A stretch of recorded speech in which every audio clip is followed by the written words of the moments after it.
નમસ્કાર મિત્રો, અમારા નવા વિડીયોમાં આપ સૌનું હાર્દિક સ્વાગત છે. તો આજે આપણે વાત કરીએ દીકરીની સફળતા મળવા પાછળ તેના મમ્મીનું કેટલું યોગદાન, તે દીકરી સાથે બનેલ ઘટના.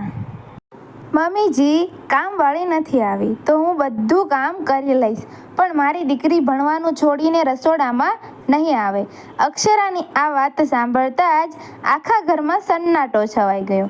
સાસુ સુમિત્રા દેવીના હાથમાંથી લોટ બાંધવાનું વાસણ લગભગ છૂટી ગયું. નણંદે હસીને કહ્યું, ભાભી, એક દિવસ રસોડામાં મદદ કરાવી દેશે તો ક્યાં ડૉક્ટર બનવાનું સપનું તૂટી જશે. પરંતુ અક્ષરા એ અવાજ ઊંચો કર્યા વિના પોતાની 12 વર્ષની દીકરી રોશનીનો હાથ પકડી લીધો અને પૂરા આત્મવિશ્વાસથી બોલી, સપના એક દિવસમાં નહીં તૂટતા દીદી, દરેક વખતે આજે જ તો છે કહીને થોડા થોડા કરીને તૂટે છે. આજે જો મેં મારી દીકરીને ચોપડી છોડાવીને રસોડામાં મોકલી દીધી તો કાલે તેને કહેવામાં આવશે કે મહેમાન આવ્યા છે, ભણવાનું પછી કરી લેજે. પછી કોઈ લગ્નમાં, કોઈ તહેવાર પર, અને જોત જોતામાં તેનું સપનું હંમેશા માટે પાછળ રહી જશે. તેના આ શબ્દો સાંભળીને પતિ હર્ષ પણ ચૂપ થઈ ગયો. પહેલી વાર ઘરમાં કોઈએ આટલી મજબૂતીથી દીકરીના ભણતર માટે અવાજ ઉઠાવ્યો હતો.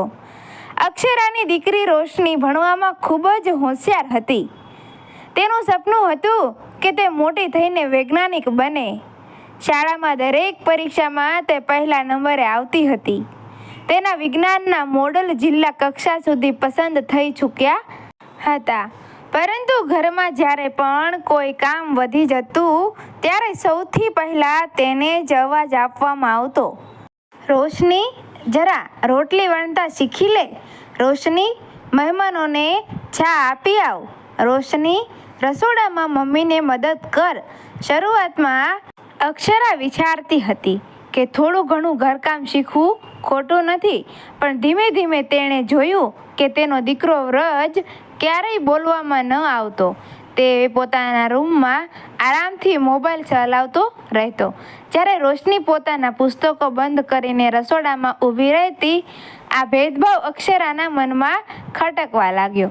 તેણે ઘણીવાર પ્રેમથી કહ્યું પણ ખરું કે બંને બાળકોને સરખી જવાબદારીઓ શીખવાડો, પણ દરેક વખતે એક જ જવાબ મળતો, છોકરીઓ ઘરનું કામ શીખશે તો જ સાસરી સંભાળી શકશે. સમય વીતતો ગયો. એક દિવસ રોશનીની રાષ્ટ્રીય વિજ્ઞાન સ્પર્ધામાં ઓનલાઈન પસંદગી પરીક્ષા હતી. તે ઘણા મહિનાઓથી તેની તૈયારી કરી રહી હતી.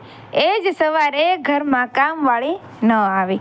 સુમિત્રા દેવીએ તરત જ બૂમ પાડી, રોશની, પહેલાં લોટ બાંધી દે, પછી ભણી લેજે. રોશની ગભરાઈ ગઈ. તેણે ડરતા ડરતા કહ્યું, દાદી, 10 વાગ્યે મારી ટેસ્ટ છે. પરંતુ જવાબ મળ્યો, ટેસ્ટ તો પછી પણ થતી રહેશે, પહેલાં ઘરનું કામ શીખ. આ સાંભળીને અક્ષરાની ધીરજ ખૂટી ગઈ. તેણે પોતાની દીકરીને પોતાની પાછળ કરી લીધી અને કહ્યું, મમ્મીજી, કામ હું કરી લઈશ, પણ રોશની ક્યાંય નહીં જાય. સાસુને બહુ ખરાબ લાગ્યું. તેમણે કહ્યું, વહુ, તું છોકરીને બગાડી રહી છે. અમે પણ દીકરીઓ ઉછેરી છે. ઘરનું કામ શીખ્યા વિના કોઈ છોકરી સારી નથી કહેવાતી. અક્ષરાએ ખૂબ જ આદરપૂર્વક જવાબ આપ્યો, હું તેને ઘરનું કામ કરતા નથી રોકી રહી. હું માત્ર એટલું કહી રહી છું કે તેના ભણતરના ભોગે નહીં.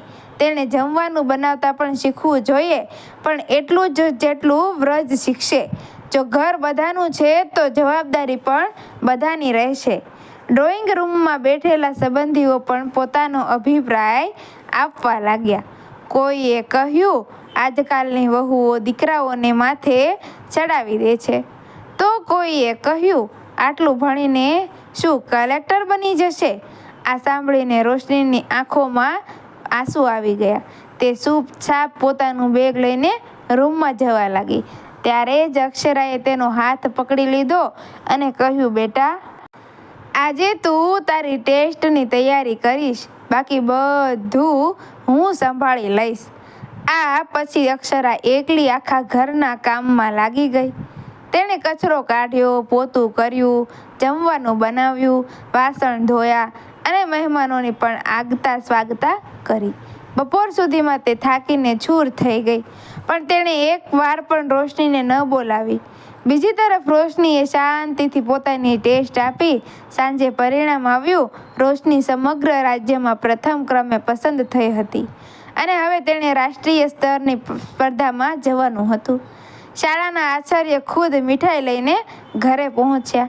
તેણે સુમિત્રા દેવીને કહ્યું, તમારી પૌત્રી આખા જિલ્લાનું નામ રોશન કરવા જઈ રહી છે. અમને તેના પર ગર્વ છે. આ સાંભળીને આખા ઘરનું વાતાવરણ બદલાઈ ગયું. સુમિત્રા દેવી પહેલી વાર ચૂપ થઈ ગયા. તેમણે યાદ આપ્યું કે જો સવારે અક્ષરા પોતાની દીકરી માટે ઊભી ન રહી હોત તો કદાચ રોશની આ પરીક્ષામાં જ ન આપી શકી હોત.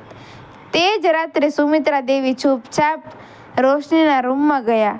તેણે જોયું કે પોતાની ટ્રોફીઓ અને પુસ્તકો વચ્ચે બેસીને આગામી સ્પર્ધાઓની તૈયારી કરી રહી છે. સુમિત્રા દેવીની આંખો ભીની થઈ ગઈ.